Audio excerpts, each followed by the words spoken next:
বাচ্চাও তো নিষ্ঠ বাচ্চার কোনো প্রবলেম নেই। এই কার্টনের মধ্যে তারা বাচ্চা ঢুকাইয়া কার্টনটারে রেপ করিয়া সেলোটিপ মারিয়া রাখি দিছে। আমি বাইরে দাঁড়ানি কমসে কম তো কইতে লাগে যে বাচ্চাটা কি করা লাগবো, ওটার মধ্যে তারা রেপ করিয়া রাখি দিছে। আমরা করি না, আমরা প্রাইভেট সেটআপ আছি। গাফিলতি করলে আমরার কাছে কে আইব? আমরা তো আর সরকারি কোনো চাকরি নাই, আর আমরা তো সরকারিতে কিছু নাই, তো গাফিলতি করলে কেমনি হইব? মনে একটা আঘাত লাগছে, তারা করব। আমরার দিক থেকে কোনো ধরনের কোনো কিছু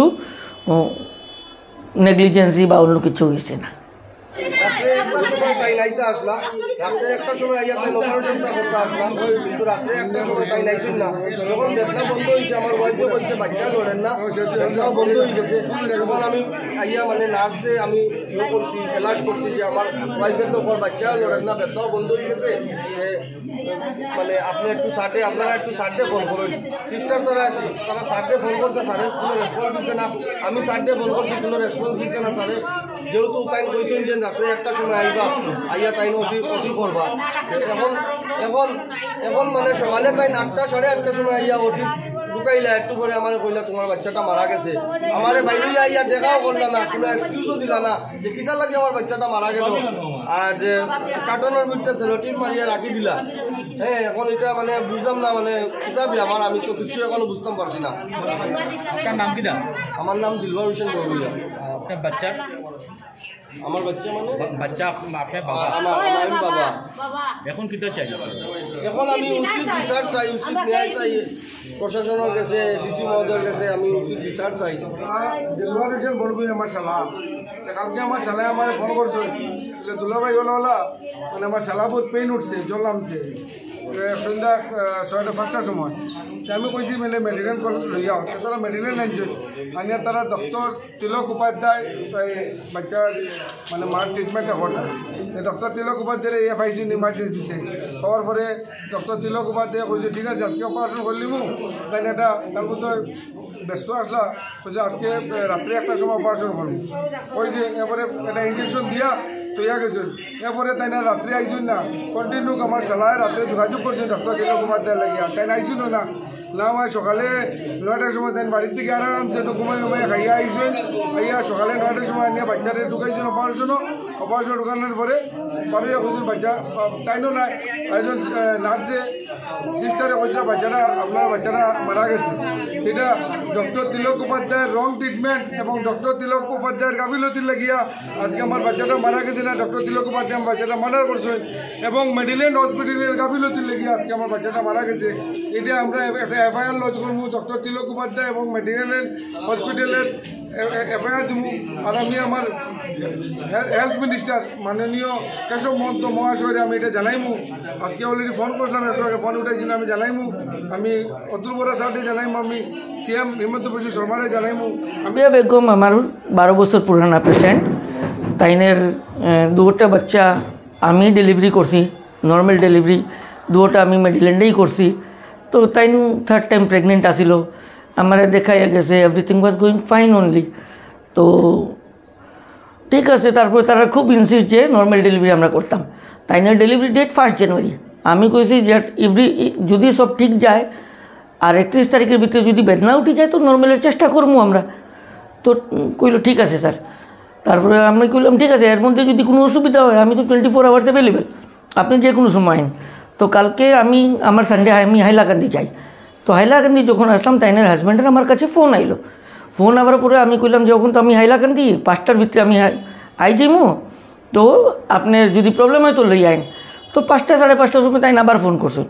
ফোন করি আমার কয় যে স্যার কী করতাম, একটু বেদনা ধরে সাড়ে। আমি কিছু দেখিলাই সহ্যর মতো হইলে তো ঠিক আছে, না হইলে লই আইন।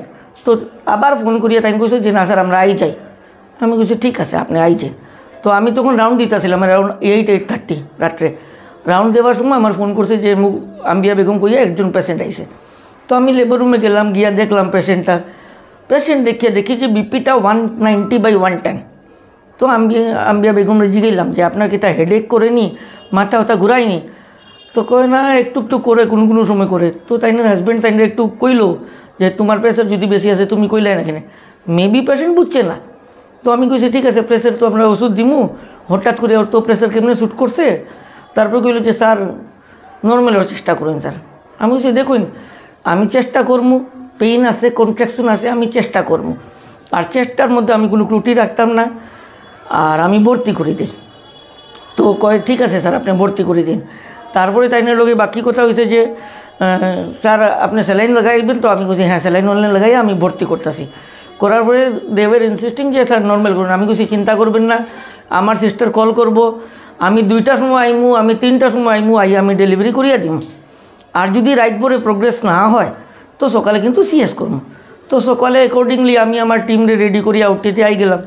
ওটিতে আওয়ার পরে যখন আমরা হার্ট সাউন্ড দেখলাম, হার্ট সাউন্ড ওয়াজ ফ্লাকচুয়েটিং, হার্ট সাউন্ড ফ্লাকচুয়েট করতেছিল। তো আমরা ইমিডিয়েটলি তাড়াতাড়ি ওটি করলাম। ওটি করার সময় করার পরে দেখি যে হার্ট সাউন্ড আসছিল, পালস আসছিল, কিন্তু মানে baby did not Cry, baby did not respond to the treatment. আমরা সব কিছু চেষ্টা করছি, অ্যাড্রিনালিন ইঞ্জেকশন দিচ্ছি, হ্যাঁ যেটা করার লাগে, ইন্টুবেট করা হয়েছে, সব কিছু করা হয়েছে, but somehow the baby did not come out healthy. তো এই হয়েছে কথা। তারা অভিযোগ যে আপনারা না জানিয়া তার কার্টুনে ভর্তি করে রাখিয়েছে। দেখুন কার্টুন তো নর্মাল ফেনোমেনন, কেউ কেউ কাগজে র্যাপ করিয়ে তো দেয় না। আমরা যখন বেবিরে দেই তো একটা রেসপেক্টিভ ওয়েতে প্লাস্টিকে প্যাক করিয়া তারপরে দিই। আর বাচ্চারে দেখাইবার লাগি প্রিয়াঙ্কা দেব আর আমার এনএসএসএস রেহান মজুমদার দুজন গেছিলো দেখাইবার লাগি। তারা দেখছে না না না কি তাই তো আমি এক্স্যাক্টলি জানি না, বাট তারা 2জন গেছে। It is the duty of the paediatrician to show the baby. আমি তো ওটি করতে থাকি, তখন তো আমি বাইরে হইতে পারতাম না। আমরা করি না, আমরা প্রাইভেট সেটআপ আসি। গাফিলতি করলে আমার কাছে কে আইব? আমরা তো আর সরকারি কোনো চাকরি নাই, আর আমরা তো সরকারিতে কিছু নাই, তো গাফিলতি করলে কেমনি হইব? আমরা 24/7 আসি। আর আমি কেউরেই জিগাইতে পারেন, আমি রাতে 2টা 3টা যে কোনো সময় আইয়া ডেলিভারি করি। You can ask many of my patient যারা ডেলিভারি আমি আধা রাত্র আইয়া করছি। বৃষ্টি হোক, ঝড় হোক, তুফান হোক, আমি আই। না না বেবি দেখানি হয়েছে, তারা দেখছে না, তো আমরা বেবিরে তো একটা জায়গাতে রাখতাম, and baby should be raped. এটা তো নর্মাল ফেনোমেনন, আমরা কেন করতাম এরকম? এটা তো কিছু লজিক নাই। তো ওখান করলে করবো, আমি আর কি করতে পারি? আমার পয়েন্টটা যেটা আছে এটা আমি কইমু, দে হ্যাভ দ্য রাইট। তার মনে একটা আঘাত লাগছে, তারা করব। আমরার দিক থেকে কোনো ধরনের কোনো কিছু নেগলিজেন্সি বা অন্য কিছু হয়েছে না।